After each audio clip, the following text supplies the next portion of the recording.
Escalar montañas, llegar el primero a las cimas más altas de la Tierra, es un sueño, una obsesión y una conquista científica. El alpinismo nació gracias a la ciencia, así que existe un vínculo muy estrecho entre ambas disciplinas. Ludovic Seffeg, investigador en neurociencia conductual y guía de alta montaña, va a revivir una aventura tecnológica extraordinaria. Son ingenieros totalmente visionarios. Montaron un teleférico a 3.842 metros de altitud y se lanzaron a la aventura. Del Mont Blanc al Himalaya, recorrerá la senda de los pioneros para pisar cimas aún inexploradas y finalmente conquistar el Everest y sus 8.848 metros de altitud. Los alpinistas lo llaman compromiso. Se trata de partir y en un momento dado jugarte la vida. El límite entre la vida y la muerte es fino. Un viaje en el tiempo y el espacio. Una investigación científica sobre los pasos de los conquistadores de las cumbres.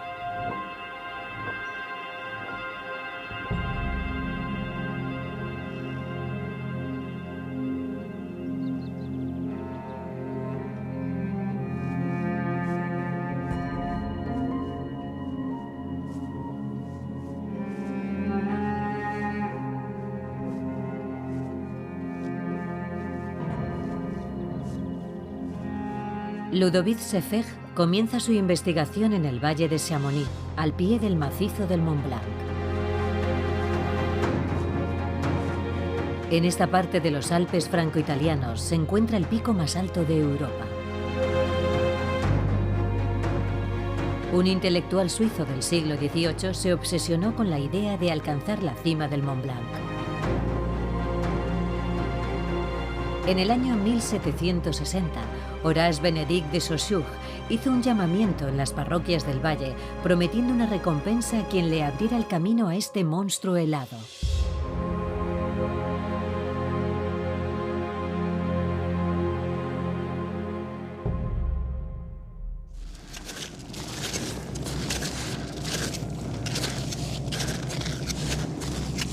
De noche, vemos dos siluetas que se lanzan al asalto del Mont Blanc.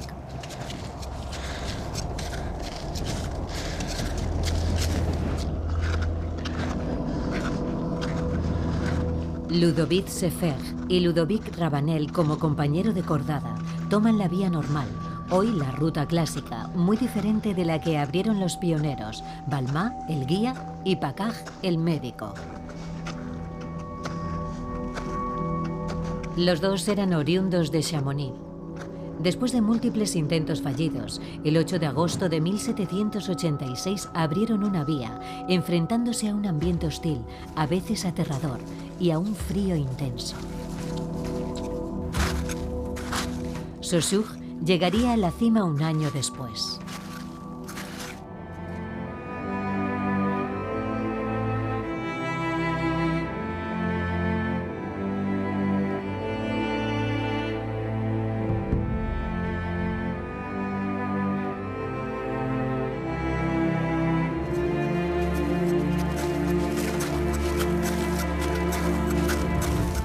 Mira, ya está saliendo el sol.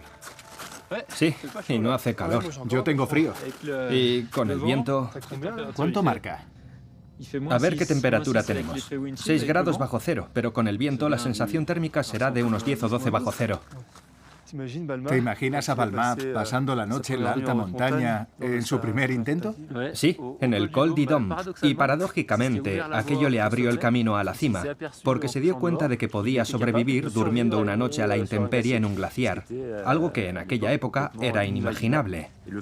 Así supo que era posible.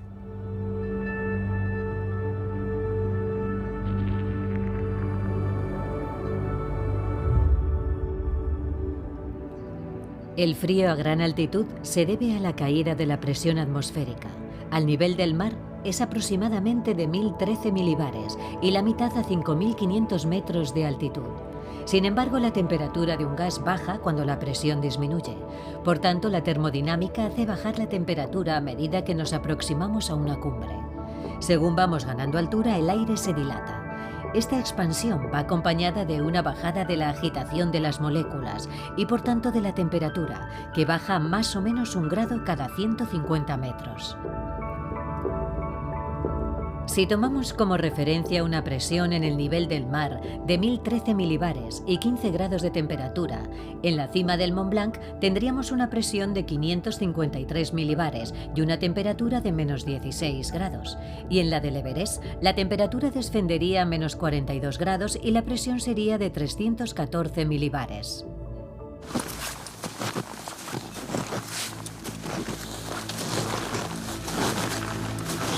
En un aire enrarecido, los alpinistas escalan la Aiguille de Vos.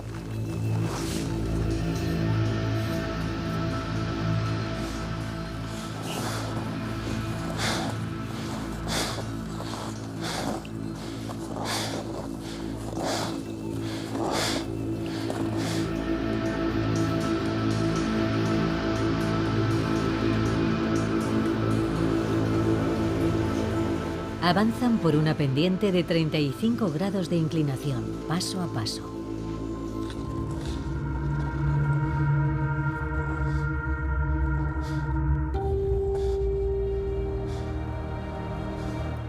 La cordada se aproxima a su objetivo.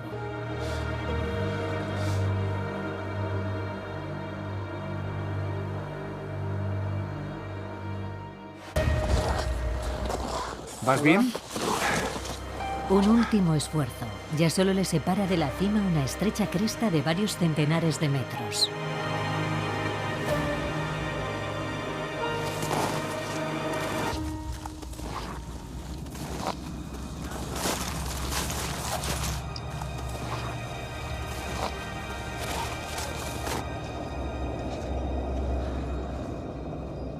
Por fin, la cima.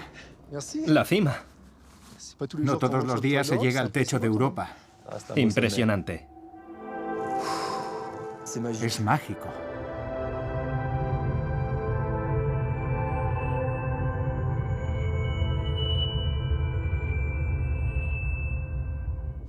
A ver, a mí me marca 4804. 4804 no está mal en relación a las primeras medidas que se tomaron y que eran un tanto imprecisas. Packard subió con su barómetro. Midió la altitud en colaboración con la Academia de las Ciencias de Turín. Estaba en torno a 5.300 metros, así que se excedió bastante. La primera medida fiable la hizo Saussure un año más tarde, ya que utilizó un barómetro muy bueno. Calculó una altitud de 4.775 metros. Solo había un error de 25 o 30 metros. ¿Cuál es la última altitud registrada? Se registró en 2017, es de 4.810 metros con 72 centímetros. Saussure midió la altitud y tuvo tiempo de hacer otros experimentos. Sí, subió mucho material. Llevaba un higrómetro de tensión de cabello que había inventado él y utensilios para hervir agua y comprobar a qué temperatura hervía a esta altitud. Y hervía a 80 grados en media hora, mientras que en los Grands Mulets tardaba un cuarto de hora. Hizo un montón de experimentos para comprender mejor el entorno y la atmósfera en la que se encontraba. Gracias a Saussure surgieron dos disciplinas históricas, el alpinismo y la investigación científica en montaña. Eso es cierto. Las dos prácticas están muy conectadas. El alpinismo nace gracias a la ciencia. El objetivo de las primeras ascensiones era el de realizar mediciones de temperatura, de altitud y recoger muestras. Así que existe un vínculo muy estrecho entre ambas disciplinas.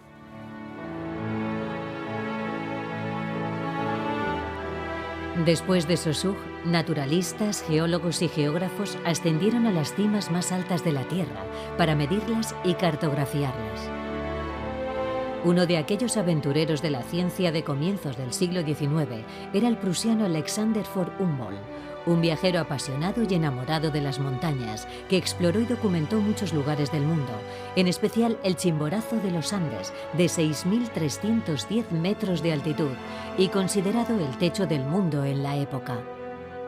Aunque no llegó a conquistarlo, el eco de sus hazañas dio fama y reconocimiento a su monumental obra.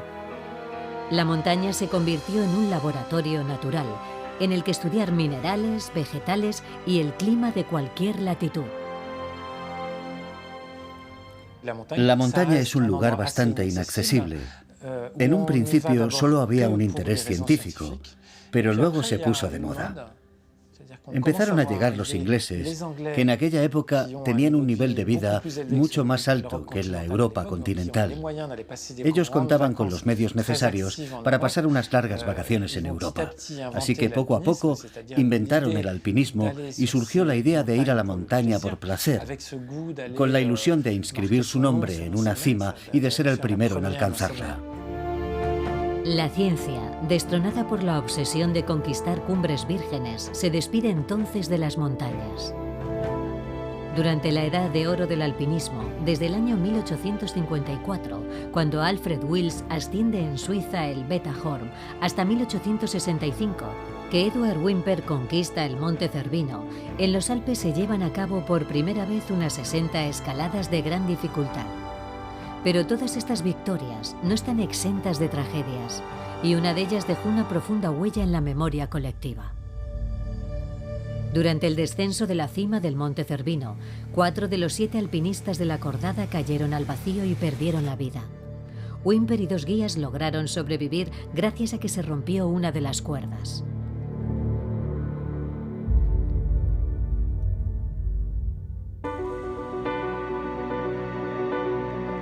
A partir de entonces se mejoraron los métodos de escalada y se perfeccionó el equipamiento. Hasta la Primera Guerra Mundial, la técnica progresa considerablemente.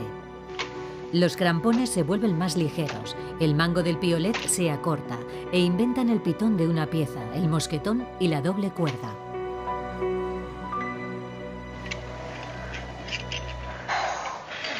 A comienzos del siglo XX, otro avance técnico contribuye en gran medida a popularizar la montaña. La construcción de infraestructuras, como carreteras y líneas de ferrocarril, facilita el acceso a valles aislados, dando origen a los deportes de invierno. Un pasatiempo reservado para los más adinerados.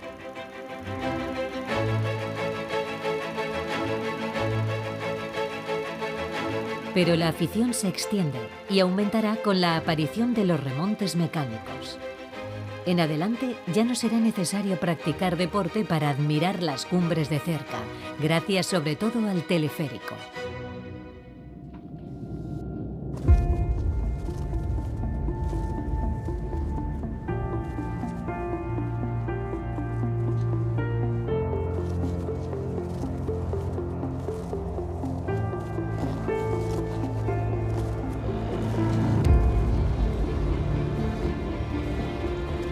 Uno de ellos obtendrá múltiples récords, incluido el de mayor altitud y el del trayecto más largo. Desde Chamonix, el teleférico de la Aiguille du Midi alcanza los 3.842 metros de altitud.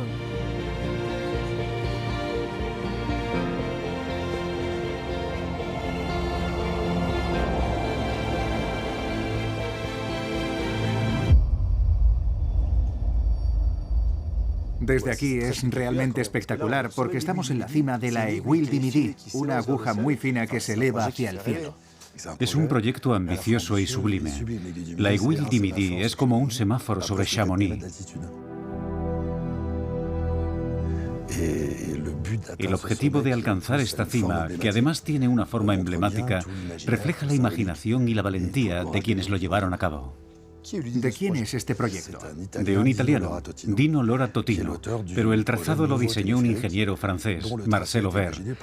Ambos eran unos visionarios, porque en la época los ingenieros y algunas personas de Chamonix, que conocían bien la alta montaña, consideraban que un tendido de 3 kilómetros para alcanzar los 3.700 metros de altitud era inviable.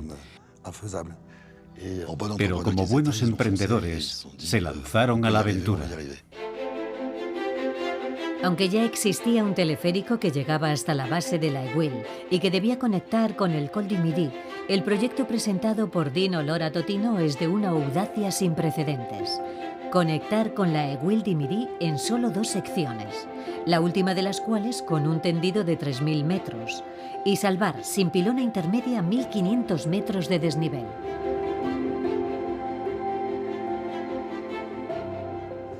Fue diseñado por ingenieros, pero lo construyeron obreros. Sí, 300 o 400 obreros del Valle de Aosta y de Chamonix. Un periodista los llamaba las arañas del cielo. Aún no había helicópteros, así que los obreros subieron cada pieza. Los sacos de cemento llegaban medio vacíos después de 6 cadenas humanas consecutivas. Pasaban los 3 meses de verano a esa altitud y a veces, cuando llegaba el mes de octubre, soportaban temperaturas de entre 20 y 40 grados bajo cero en las galerías excavadas en la cumbre para llegar hasta el lugar en el que nos encontramos. Además, pernoctaban a temperaturas que en ocasiones eran polares. Las obras comenzaron en 1951 y se prolongaron durante 4 años. Perforaron el pico norte y el central de un lado a otro y los unieron con una pasarela de 17 metros.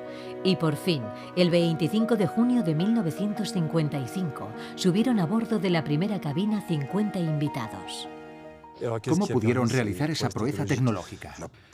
El primer gran descubrimiento fue el cable, y luego que fuera lo bastante sólido como para suspender de él una cabina. Después necesitaron un cable tractor que hiciera un semibucle para equilibrar las cabinas y que el motor no hiciera mucho esfuerzo. Había que compensar la pendiente y la diferencia de peso de las cabinas.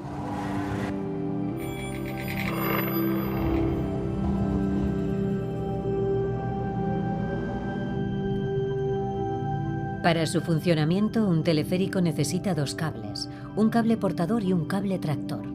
El cable portador, tendido entre 2 estaciones, soporta todo el peso de la cabina. Está firmemente anclado al suelo o tendido entre 2 contrapesos. En la parte superior, la cabina tiene un carro que rueda sobre el cable portador. Tira de ella un segundo cable, el cable tractor, de un diámetro más pequeño y que forma un bucle entre 2 ruedas. Cuando las ruedas giran, tiran del cable tractor, que a su vez tira de las cabinas, fijadas a cada extremo del bucle. Se desplazan simultáneamente y se cruzan a medio camino. Con este sistema de ida y vuelta, ambas cabinas se equilibran mutuamente, lo que minimiza el esfuerzo de los motores.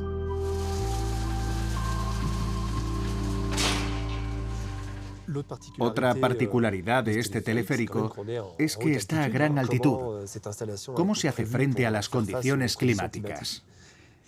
En los años 40, nadie pensaba que fuera posible tender un cable que soportara las heladas. Así que unos guías tendieron un cable bastante ligero, descendiendo en rapel por la cara norte de la Aiguille du Midi.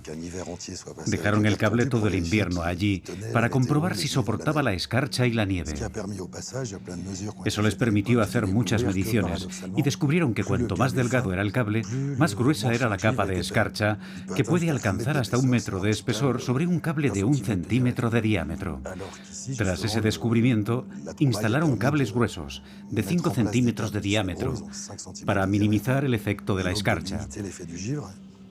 No obstante, todos los días, sobre todo en invierno, el personal de la estación hace girar una vez el teleférico con raspadores de escarcha para limpiar el cable, que a veces desciende más de 50 metros, y llega a tocar las rocas por el peso de la escarcha. Renovado en 1991, el teleférico de la Aiguille du Midi transporta 500.000 personas al año. A comienzos del siglo XX ya habían sido conquistados los principales picos de los Alpes.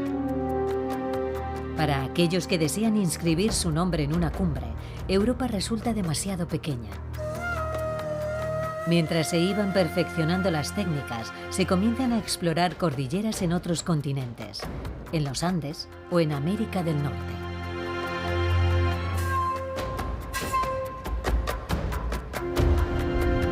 Pero una cadena montañosa de Asia, el Himalaya, despierta el interés de los alpinistas occidentales. Tiene varios picos que sobrepasan los 8.000 metros. Y sobre todo, en la frontera que separa el Tíbet de Nepal, se yergue la montaña más alta del mundo, el Everest. 8.848 metros de altitud. El punto terrestre más próximo al cielo. Hubo dos tentativas a partir de 1919, sobre todo en el Everest. Conviene saber que hasta 1950, Nepal, donde se encuentran 8 de las 14 cimas más altas del planeta, es un pequeño reino de montaña cerrado e inaccesible. Y sin embargo, las laderas tibetanas, donde hay una serie de cumbres fronterizas, entre ellas el Everest, sí son accesibles. Así que en esas grandes montañas, los ingleses principalmente y también los alemanes hicieron un montón de tentativas, pero fracasaron en todas. Una de ellas fue legendaria. En 1924, una expedición británica se lanzó a la conquista del techo del mundo. Tras 2 intentos fallidos en años precedentes, la victoria parece segura.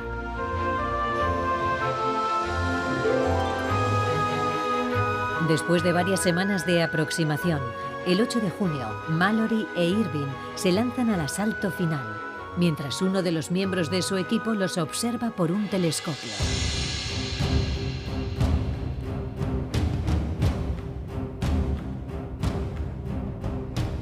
Dos puntos negros destacan sobre la pared de hielo, antes de perderse entre las nubes.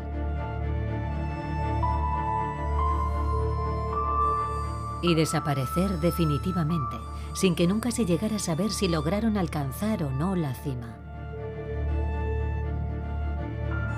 Es un misterio sin resolver, a pesar de que 75 años después se descubrió el cuerpo congelado de Mallory, algo que no obstante deja entrever un posible éxito.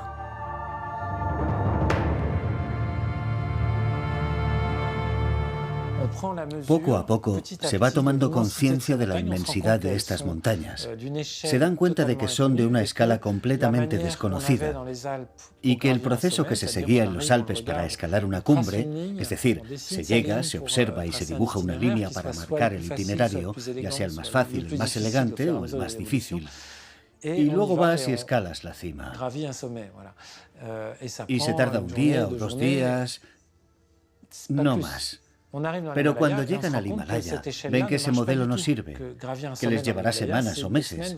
Necesitan equipamiento de gran altitud y hay que hacerlo progresivamente, porque el cuerpo necesita tiempo para poder escalar a esas altitudes de forma segura, o relativamente segura. La dificultad está en soportar riesgos asociados a la alta montaña, como las avalanchas, los desprendimientos de rocas o el mal tiempo. Eso también pasa en los Alpes, pero en el Himalaya se multiplica por 10 debido a la magnitud de esas montañas y a un enemigo invisible que es la hipoxia.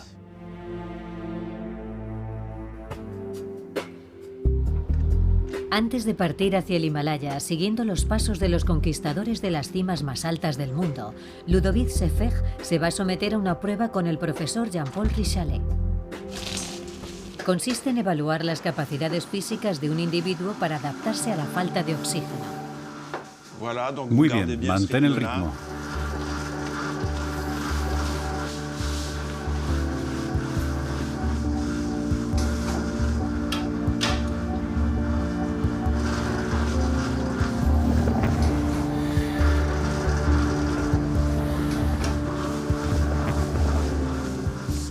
Muy bien, perfecto. Bueno, ¿qué has notado? Cuando paraba he sentido, no sé si era real o no, que me faltaba el aire. Y luego, al hacer un esfuerzo, he conseguido adaptar mi respiración a ese esfuerzo que necesitaba hacer. A ver, Ludovic, de acuerdo a los siguientes parámetros, saturación de oxígeno, respuesta cardíaca y respuesta ventilatoria, vas a obtener una puntuación para determinar tu capacidad para resistir la altitud. Vale, y es una puntuación que se basa... Va de 0 a 10. 0 a 10. Si obtienes menos de 5,5, significa que toleras bastante bien la altitud. Y si obtienes más, quiere decir que necesitas algo más de tiempo que la media para aclimatarte. Estoy impaciente por ver mi puntuación.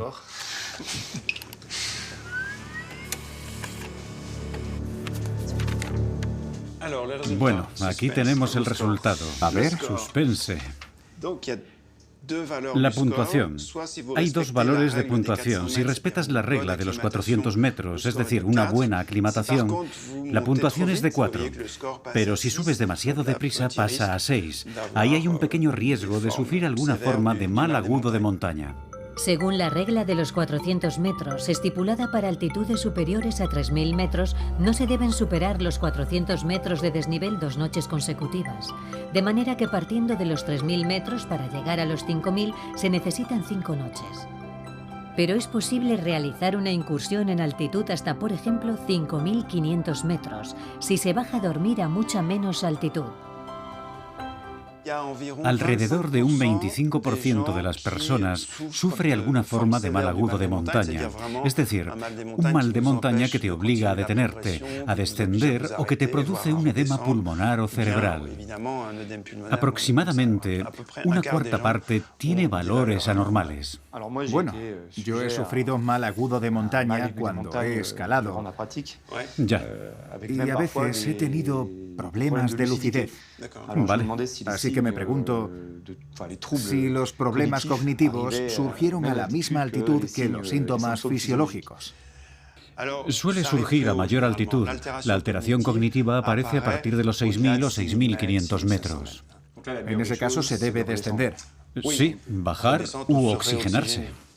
¿Y se sabe qué factores determinan el mal agudo de montaña y el edema cerebral o el pulmonar? ¿O todavía es necesario seguir investigando en ese campo? Bueno, seguimos estudiando los mecanismos del mal agudo de montaña, en especial el edema pulmonar y el cerebral. Ahora nuestro equipo trabaja en los aspectos genéticos de las poblaciones que viven de forma permanente a gran altitud, ya sea en los Andes o en el Tíbet, para saber si se trata de una aclimatación genética.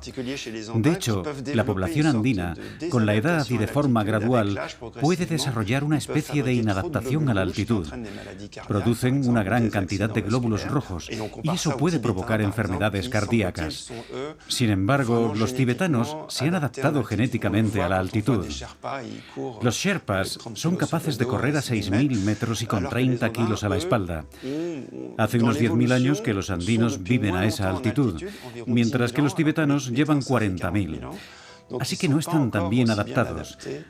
Los peruanos tendrán que esperar 30.000 años para vivir tranquilamente a gran altitud.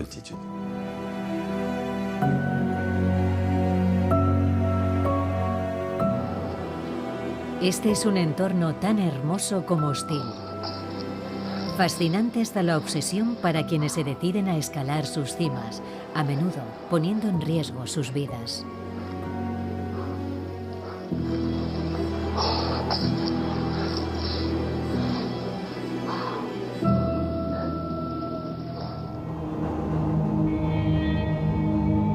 Ludovic Sefeg emprende su camino hacia el Everest.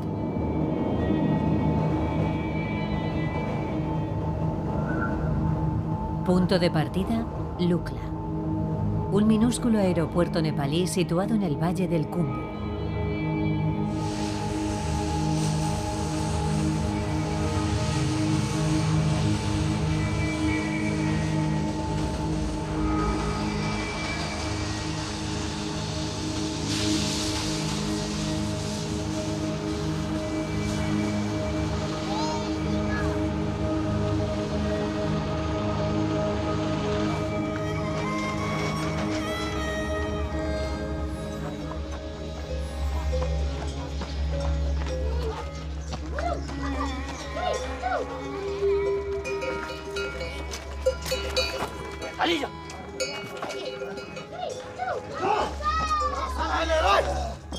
Lo va a acompañar Dawa Finjok. Hola. Hola, Dawa. Es un guía de alta montaña que cuenta en su palmarés con 7 ascensiones al Everest. Yo también soy guía. Entonces será fácil caminar contigo, porque un guía conoce bien los problemas del oficio. ¿Vamos allá?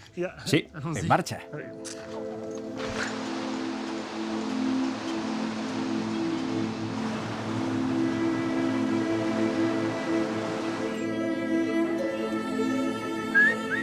Aunque hoy Nepal acoge a multitud de excursionistas y alpinistas, este antiguo reino del Himalaya estuvo vetado a los occidentales mucho tiempo.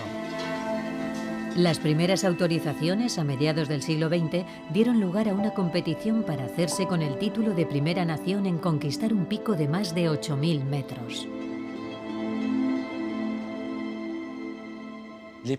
Los primeros en obtener el permiso son los franceses. La expedición que organizan, liderada por Maurice Herzog, aborda la ascensión de 2 8000 que nunca se habían intentado subir antes, el Dholagiri y el Annapurna, es decir, 2 montañas de las que no se sabe prácticamente nada. Y sorprendentemente, será la primera y única vez en la historia del Himalaya en la que al mismo tiempo se reconoce y se asciende una gran cumbre.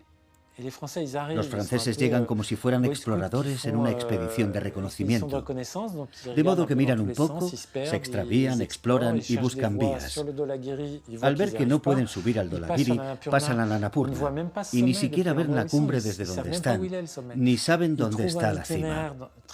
Encuentran una improbable ruta a través de las gargantas, llegan al pie de la montaña y de repente descubren una senda relativamente accesible. Y a toda prisa, en menos de 3 semanas, logran equipar 4 campamentos de altitud y colocar a 2 hombres en la cima, Maurice Herzog y Louis Lachenal. El 3 de junio de 1950 alcanzaron la cima, pero será el descenso lo que realmente convertirá a este primer 8000 en un mito de la historia del alpinismo. La ascensión es, en definitiva, rápida y brillante, pero no hubiera sido suficiente para hacer de ello una gran historia. Y si es una gran historia que conmueve a todo el mundo, es porque a su regreso el héroe muestra sus manos y ha perdido todos los dedos. Y es por eso, por lo que la experiencia se ve como una especie de calvario, un sufrimiento que hace que la gente exclame, ¡qué horror!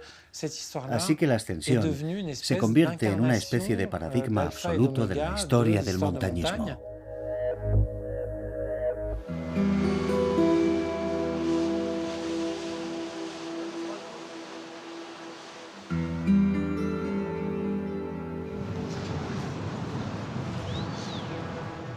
Impresionante. Nunca había cruzado un puente así.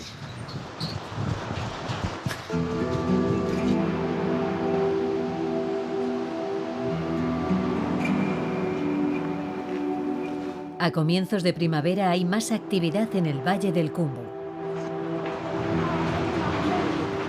Pronto las condiciones climatológicas serán lo bastante benignas como para que los aspirantes al Everest vengan a probar suerte. ¿Se preparan para la temporada? Sí. Suben provisiones, por eso hay tanto movimiento. ¿Qué llevan en los sacos? Probablemente arroz. Cada mula lleva 60 kilos. 30 a cada lado.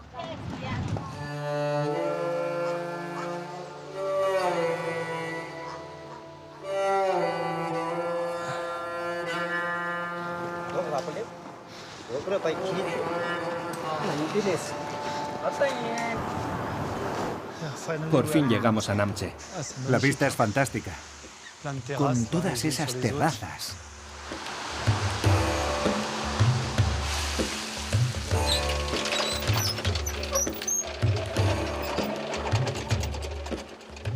¿Es la última población importante antes de llegar al campamento base del Everest? Sí, de hecho se dice que Namche Bazar es la puerta de entrada al Everest. Así que es un pueblo importante para preparar las expediciones y aclimatarse tranquilamente a la altura. Sí, sí. Si te falta algo para la expedición, aquí puedes encontrar de todo. Si has olvidado algo, aquí lo puedes comprar. Nanche Bazar es la capital de los Sherpas, los pobladores de las montañas que se establecieron a los pies del Everest, en aldeas que a veces están a más de 5.000 metros de altitud.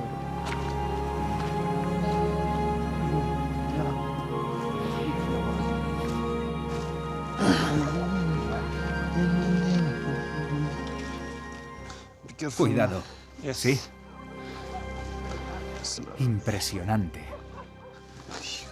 Nanche Bazar. Sí, pueblo pequeño, gran negocio.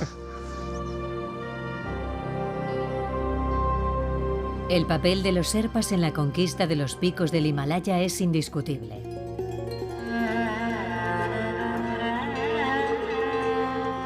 Los alpinistas recurrieron a ellos desde las primeras campañas. Al principio se les consideraba simples porteadores, pero poco a poco los Sherpas se ganaron el respeto de los occidentales hasta convertirse en montañeros de pleno derecho. Como Tenzing Norgay, miembro de la expedición británica de 1953, que es con diferencia el más experimentado del equipo, ya que se trata de su 7ª tentativa. El fracaso no está permitido. Es un momento crucial para la corona británica, la oportunidad de mostrar su poder al mundo. El coronel John Hunt planea minuciosamente la ascensión. En el mes de marzo de 1953, la caravana, formada por 14 escaladores, entre ellos el neozelandés Edmund Hillary, 22 Sherpas y 362 porteadores, parte de Katmandú con más de 10 toneladas de equipo. La expedición llega al campamento base del Everest el 13 de abril. Luego se van instalando en campamentos intermedios para llegar a la cima.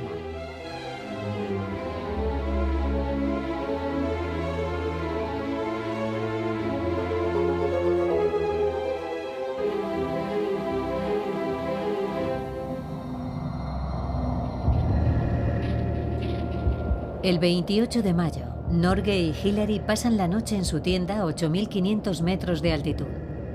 Llevan el pequeño suministro de oxígeno que les queda para la subida final y el largo descenso. La última dificultad antes de llegar a la cima es una pared vertical de hielo y roca de unos 12 metros, difícil de superar. Este pasaje será bautizado como el Paso Hillary.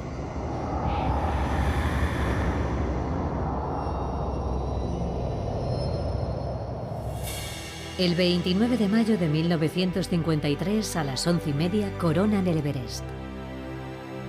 2 hombres en el techo del mundo, una tierra jamás pisada, más alta que ninguna otra, 8.848 metros. El 2 de junio de 1953, día de la coronación de Isabel II, la noticia de la conquista del Everest recorre el mundo entero.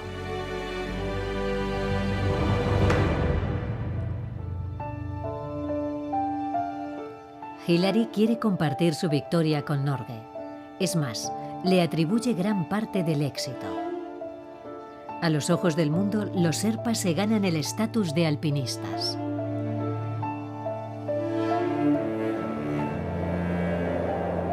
Después del éxito de los británicos en el Everest, son muchas las naciones que sueñan con plantar su bandera en una cumbre de más de 8.000 metros.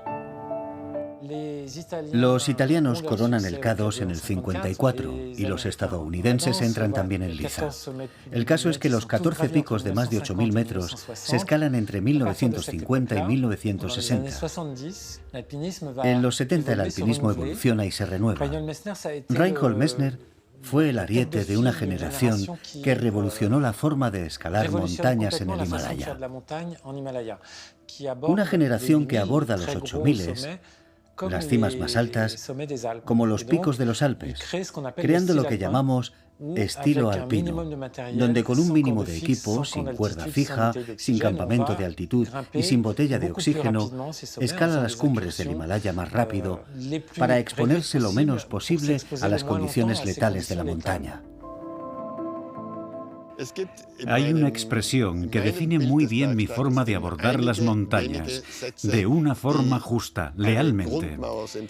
Es una frase que utilizaba Albert Frederick Mammery y también aparece en Los conquistadores de lo inútil, un libro magistral de Lionel Terré. Esa es la filosofía en la que yo siempre me he inspirado. La filosofía del tirolés Reinhold Messner la puso en práctica en el año 1978 Peter Havela, el prodigio austríaco que escala por primera vez en la historia el Everest sin oxígeno. Una proeza que nadie se hubiese atrevido a imaginar. No fuimos allí pensando que debíamos llegar hasta el final a toda costa y perder la vida antes que fracasar. No, queríamos avanzar lo más lejos posible, hasta la cima si se daba el caso, y luego regresar. Esta aparente simplicidad oculta en realidad una práctica de alto riesgo. Este nuevo alpinismo, que nace con esa generación liderada e impulsada por Messner, que no fue el único, pero sí fue el cabecilla de esa generación, es un alpinismo muy peligroso por lo que se denomina compromiso, que es el término que usan los alpinistas para definir el hecho de partir y en un momento dado arriesgar la vida. En el alpinismo, el límite entre la vida y la muerte es muy fino, al menos tal y como yo lo practico, y es ahí donde reside el arte de la montaña, llegar hasta el punto en el que arriesgas tu vida sin perderla. En las ascensiones más difíciles, el índice de riesgo es de un 50%. Si nos fijamos en los mejores alpinistas de mi época, la mitad ha sobrevivido, y la otra mitad ha perdido la vida en la montaña. En menos de 10 años, Reinhold Messner subió sin oxígeno a los 14 picos de más de 8.000 metros que hay en la Tierra, repitiendo su proeza incluso en solitario, en el techo del mundo. El Everest, el santo grial de los alpinistas.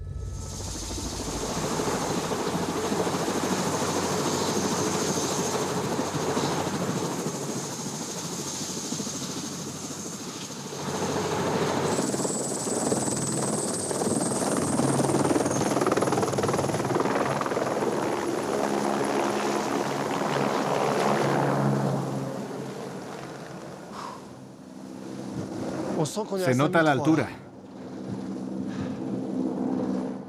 Cuesta respirar.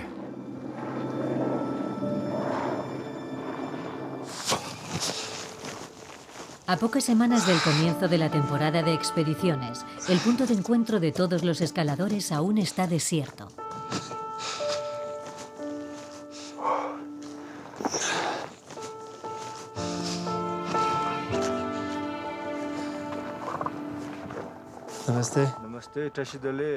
¿Qué tal? Bien, un placer. Encantado.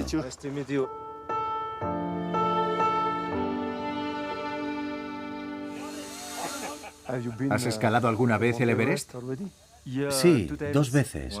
Una vez por la cara norte. ¿La cara norte es la más difícil? Sí, es la más difícil. La nieve... Una avalancha, mira.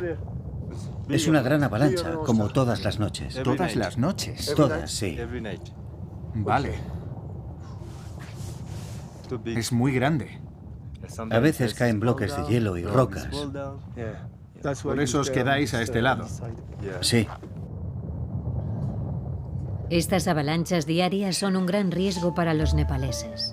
En 2014 murieron 16, arrastrados por la caída de un serak, un gran bloque de hielo, mientras colocaban en el glaciar cuerdas fijas para las escaladas antes de la llegada de las expediciones. Tras el terremoto que devastó la región en 2015, la actividad se ha reanudado. En pocos días, el campamento base se transformará en un campo cubierto de tiendas de campaña. ¿Cuántas personas hay en este momento en el campamento? Ahora somos 300. Todavía no hay mucha gente, solo los sherpas. Cuando las tiendas estén instaladas, llegarán los clientes. Vale. Y cuando lleguen los clientes, ¿cuántas personas en total se pueden congregar aquí en temporada alta? Entre 2.000 y 3.000 aproximadamente. ¿Tantas? ¿2 meses? Sí, durante 2 meses. Después todo el mundo regresa a Namche y a Lukla, cuando acaban las expediciones. Durante 2 meses es como un pueblecito al pie del Everest. Increíble. El alpinismo en el Everest ha evolucionado. Cada año llegan a la cima entre 600 y 700 aspirantes. Es un auténtico negocio que deja millones de dólares a Nepal.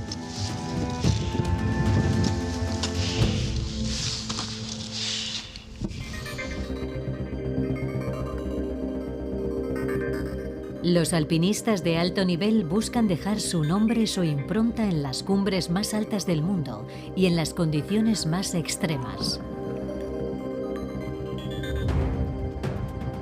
En invierno, en solitario, batiendo récords de velocidad, la montaña se ha convertido en un campo de pruebas de alto rendimiento.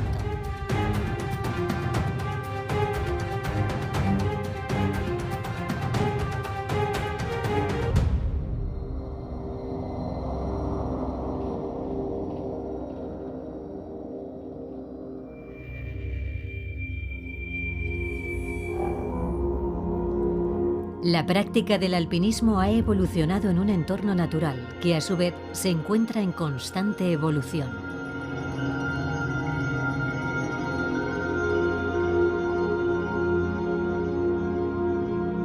La montaña está en primera línea del calentamiento global.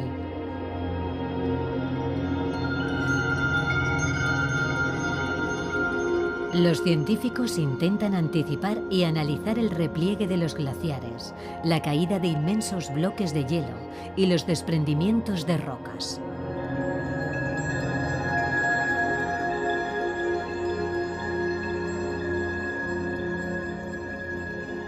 En el macizo del Mont Blanc, el geomorfólogo Ludovic Rabanel ha instalado una red de sensores para medir las fuerzas involucradas en la dinámica de las paredes de roca.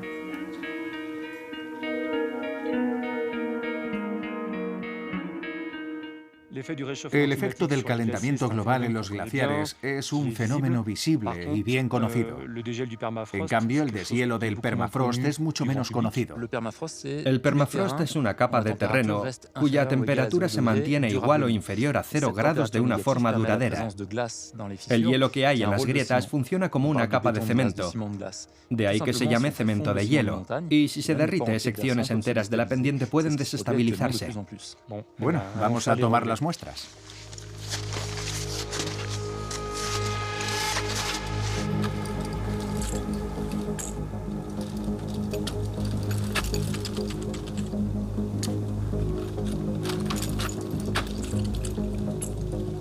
Para llegar hasta los sensores, deben escalar una pared extremadamente empinada de 70 metros de altura.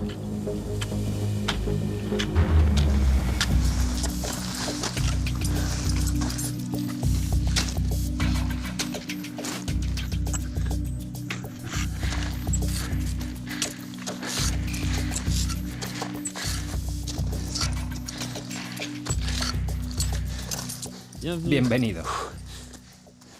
Buen trabajo. Gracias.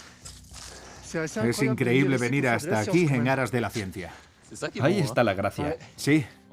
Decidimos abrir un nuevo campo de investigación sobre estas capas de hielo y nieve y hay que escalar hasta aquí. Eso lo hace más interesante. Ciencia alpina. ¿Qué indica este sensor en el hielo? Este sensor realiza exclusivamente mediciones de temperatura. Hace 2 años hicimos una perforación de 1 metro hasta llegar a la roca y colocamos 4 sensores de temperatura en el interior. Así, además de la temperatura del hielo, medimos la temperatura entre el hielo y la roca. Es lo que más nos interesa para poder estudiar el permafrost. ¿Y hacéis algún otro tipo de medición? Sí. Mira, ahí tenemos un sensor de temperatura en la roca, que nos permite ver la diferencia de temperatura entre la roca que está al aire libre y la que se encuentra bajo una capa de hielo.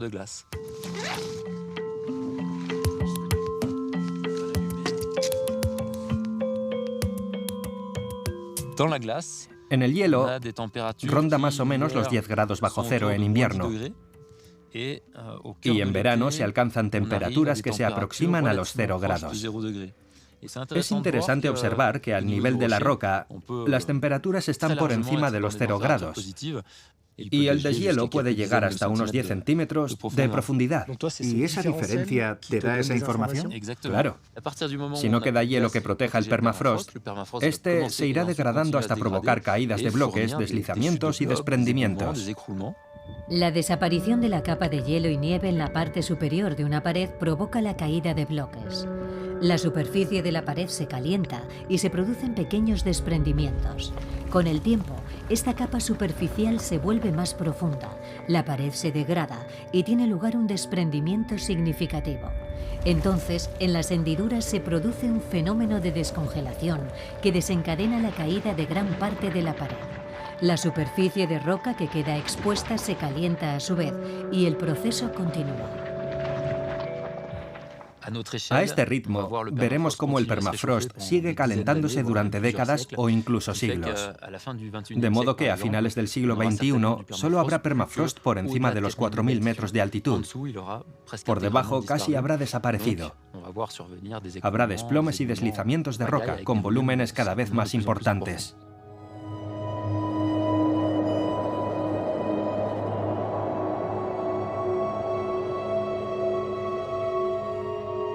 Incluso amenazada, la montaña no deja de atraer a los alpinistas, que mantienen con este entorno sublime y aterrador una relación singular.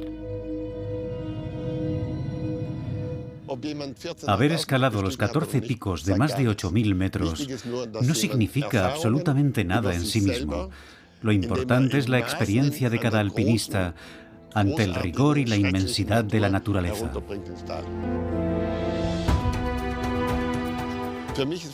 Para mí, el alpinismo no es simplemente un placer, es una forma de entenderte a ti mismo.